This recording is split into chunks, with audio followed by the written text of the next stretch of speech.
Hey everybody, what's going on? It is Jason with the Board Game Mechanics, and today we're going to take a look at a game called Catherine, the Cities of the Tsarina.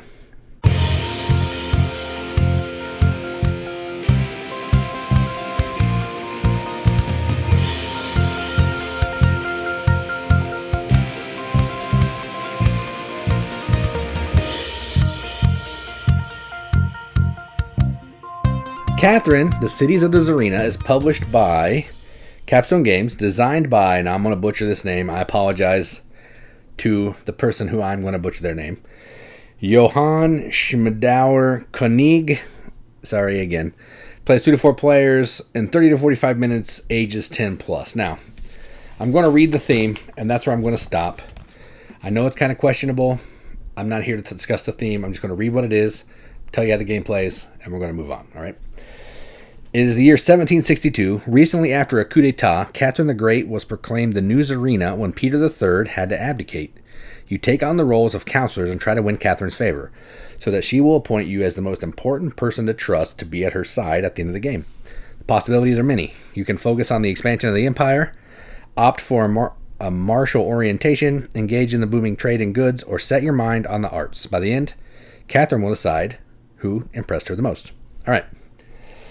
So basically what you're doing in this game is it's basically a card action game. You're going to have 2 rows of cards. There's going to be an action row and there's going to be an activation row. And on your turn, you're going to place a card from your hand below a card that's in the action row. And if it's the same color, you're going to take that action. And what you're trying to do is you're trying to build these little buildings that look like this, little houses like Monopoly houses, out on the board to collect certain kinds of tokens that look like this. And these tokens are going to be used to help you complete a goal card at the end of the game where you need a certain number of tokens. You're trying to have different cities on the board that connect. They're going to give you extra points.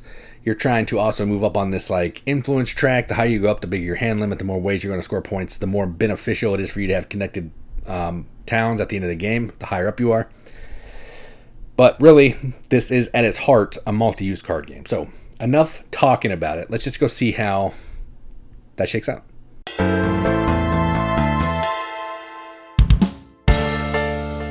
Alright, so here's a game of Catherine, the Cities of Tsarina, all set up for 2 players. Now, in a 2-player game, it's going to be set up mostly the same way as a multiplayer game. You're going to put each player's little crown marker here, each player's scoring marker on 0, give each player all their buildings, a goal card which has this back, 1 goal card, 6 of these cards, and you're going to not randomly, but you're going to pick 3 face up, and you're going to have 3 left in your hand. And it says to put these tokens on the board like this, but that's super fiddly, so I'm not going to do that. I'm just going to put them off to the side. And in a 2-player game, these tokens, the Joker tokens, are not used. Okay? And then we're ready to go. All right, so the way this game works is we're going to be using cards in our hand. Hopefully you can see everything. Let me look at the camera here. Okay, I think you can see it good enough. We're going to be using cards in our hand to activate cards in the action row. Okay, so there's an action row and there's an activation row. The activation row will only matter based on the color of the card. Okay, so for example, to activate this card, I need to play a green card. Nothing else on the card matters. When you activate, you're going to activate this, and anything in the top here is going to be considered in your possession, and I'll explain what all that means, okay? Now, the way the game works is we're going to follow this section here. Each round, there's 3 years rounds. I'm tracking them with this house because I forget sometimes. You're going to start off by drawing 2 cards, okay? So this player will draw 2 cards. There is a hand limit. Our hand limit right now is 3, but at the very beginning of the round, that hand limit does not matter, okay? It's just if you take an action that has you draw cards or whatnot. Okay, then what happens is we're going to play 2 cards. We're going to play 1 card face down to the action row, 1 card face down into the activation row, okay? So let's go ahead and do that.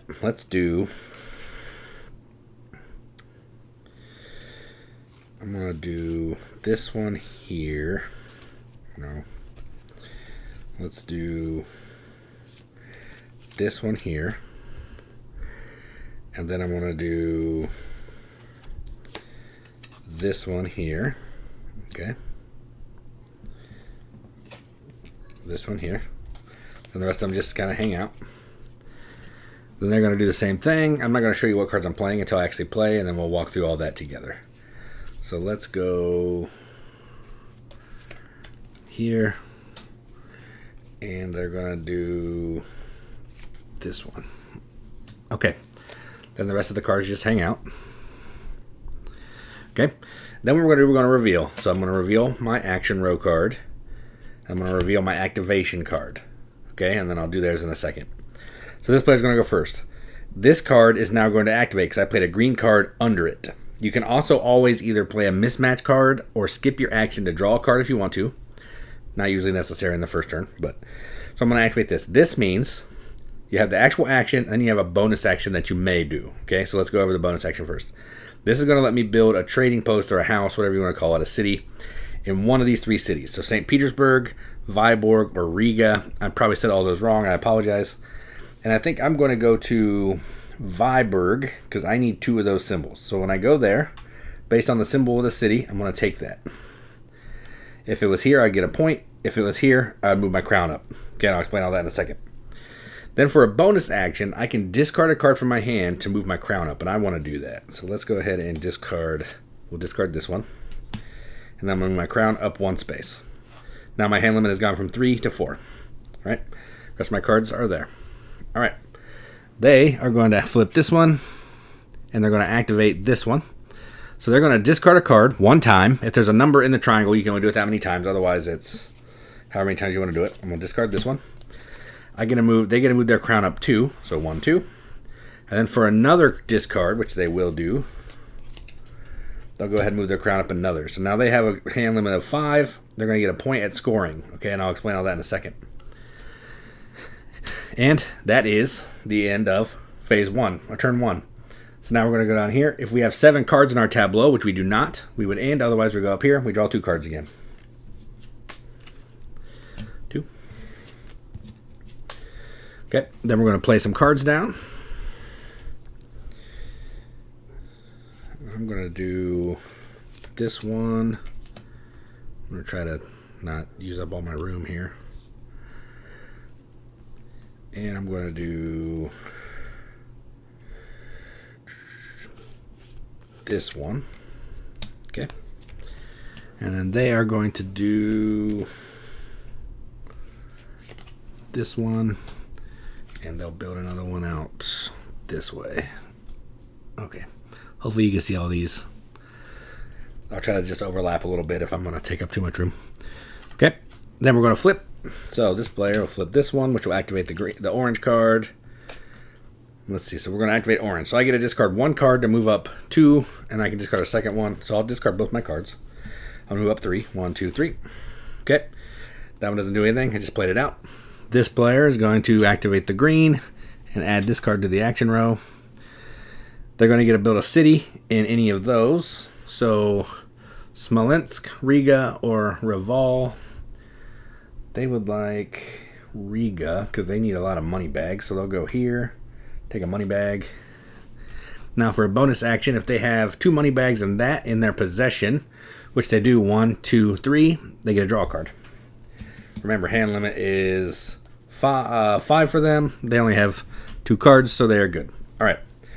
We do not have 7 cards on our tableau yet. So we will continue. So we each draw 2 cards. I don't have any cards. They have a couple cards, but only 2. Again, hand limit doesn't matter right here. I have to play both of these cards, so this blows. Let's go.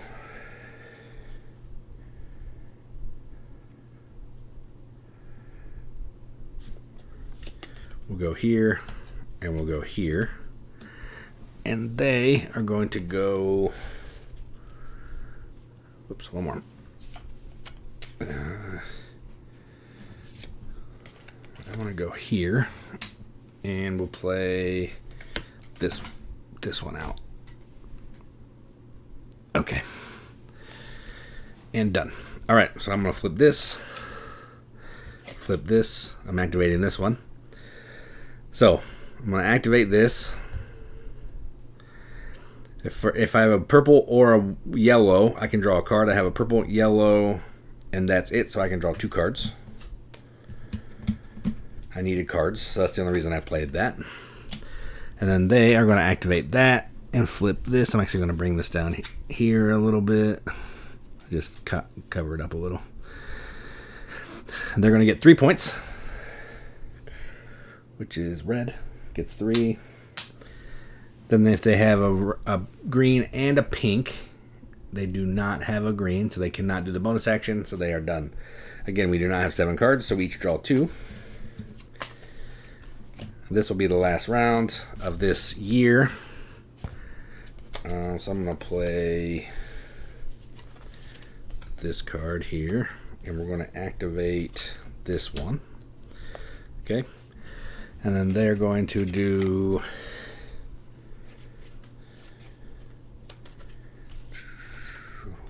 this one here. Again, sorry you can't see it that well.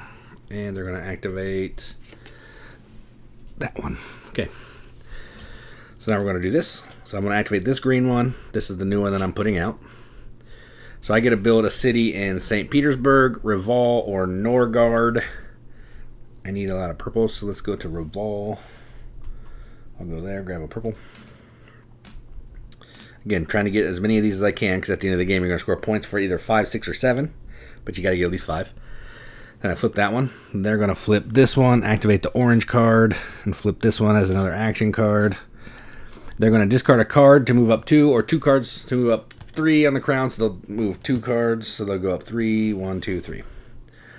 Okay, now, we do have 7, so now we're going to go to intermediate scoring. This is where cards, some of the icons at the top matter. First thing we're going to do is look at cannons. So we're going to count the number of cannons. I have 2, 3, 5.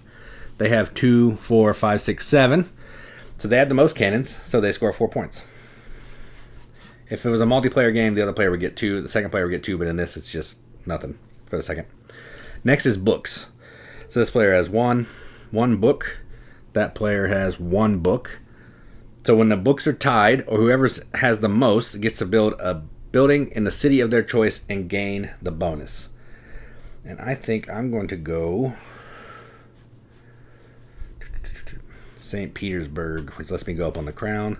And they're going, and you can build wherever you want. It doesn't matter. You're not blocking anybody off. And they're going to build in another yellow city. They're going to build here. Get another money bag. All right. Then we're going to look and see how many cities we have on the board. We'll get a point. If we've built at a point city, we'll get an extra point, but nobody's done that. So yellow will get 3. Red will get 2. Then we're going to look at where we are on this track. If there's points in the middle, we get those points. So each of us get 2. Then we're going to clean up. So clean up is really simple. If you have a card with a card below it, you discard all of them. So these 2, these 2, these 2, and these 2. Then these 3 are now the starting action cards for the next round. Okay, so these get discarded. 2, 2, 2, and 2. Okay. So then these will slide over. These will be their new action cards. Okay. Then we're going to move to the second round. So at the end of round 1, we're going to get 2 cards. You get 2 cards. This may matter. This does matter for your hand limit, which doesn't matter right now because they don't have any cards and I have 2. And then we're going to start that whole process over again through round 2. At the end of round 2, we do the scoring. We get 2 more cards. Then at the end of round 3, we do the scoring, but we don't get more cards. Instead, we go to the in-game scoring. So we'll do all the scoring, then in-game. You're going to get a point for every card in your hand. So if the game ended right now, I would get 4 points. Okay. Then you're going to get a point. You're going to get points based on how many goods you have. None of the cards, the goods at the top of your cards matter, but all the goods you have here. So I only have 2. I wouldn't get any points. You need to have 5. Again, this would happen at the end of the game. I'd probably have more. And then, based on where you are on this track, you're going to get points based on all the connected, so say I was up here, all the connected cities that you have. Let's just show you. Okay, all the connected cities that you have times this number. So I have 1, 2, 3, 4, 5 times 2. I would get 10 points. Okay? And then whoever has the most points after all that is said and done is the winner. And that is how you play Catherine, the Cities of the Tsarina. Let's go up to the top and see what we think about it.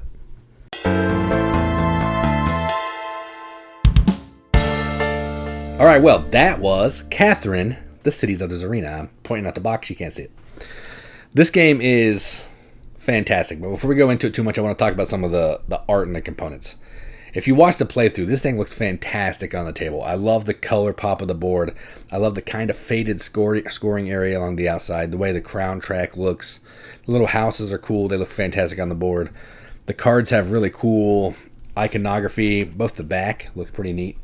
And it's easy to see. You know, there's a picture. I don't know what this is. It's Thomas Dimsdale. I don't know what the purpose is, but it's his card, and it shows, you know, some icons at the top, what the action is at the bottom. Fantastic graphic design. I like everything about this production, except for maybe this. That doesn't make you want to play this game, but that's just a me thing. I don't really like this box, and I love hideous boxes. This one's just not doing it for me. So let's talk about what we think about this game. Now, when you look at that box, the hideous box that I just showed you, this looks like it's going to be a different game than it is. Even when you look at the map, it feels like it's going to be some kind of like area control game where you're trying to go into these cities and take control. But really, this is Ticket to Ride-ish, maybe Council of Four-ish in lightness, where basically you're just using these cards to go to any city you want to collect goods. Everybody can go there. There's no fighting. You can just go there and set up shop. So you're just trying to do the best that you can with the card play. The card play is really what this game is all about. You're trying to figure out, you have a hand of cards. You're trying to figure out, do I want to use this green card to take the action that I really need to take, or do I want to put this green card up at the top to maybe keep it around for the next round, or maybe to use later? If I use this orange card in my hand now, it's got a really good action on the bottom, but it's really going to help me right now, and I'm going to give up that action. So it's a back and forth of how you want to play these cards. Do you want to use it as activation? Do you want to use it as action? Because 3 of the cards every round up at the top are going to slide to be available next round. So you're only going to use 4 of the 7, which is really interesting. You're kind of building your tableau each round, and then it shrinks. Then you build it again, save some of it to the third round, and then the game is over. So it's a really cool, interesting way of using these cards to keep it fresh and interesting, all the while preparing for a future round. So it's not just what's going on right now. You can actually do a little bit of planning and strategizing instead of just being tactical. So I really like that. The rule book is fantastic. It's 8 pages. It has all the cards broken down in it, which I love. If you're going to have icons and no text, I need to know what the cards do. It's 8 pages, but 4 of them are like the front and the setup of the game and kind of like an overview of the game. So it's really like 4 pages of rules. Even that is probably more than it needs to be for such a simple little game. I say simple, but it's basically like Gateway Plus, Family Plus, all that kind of thing.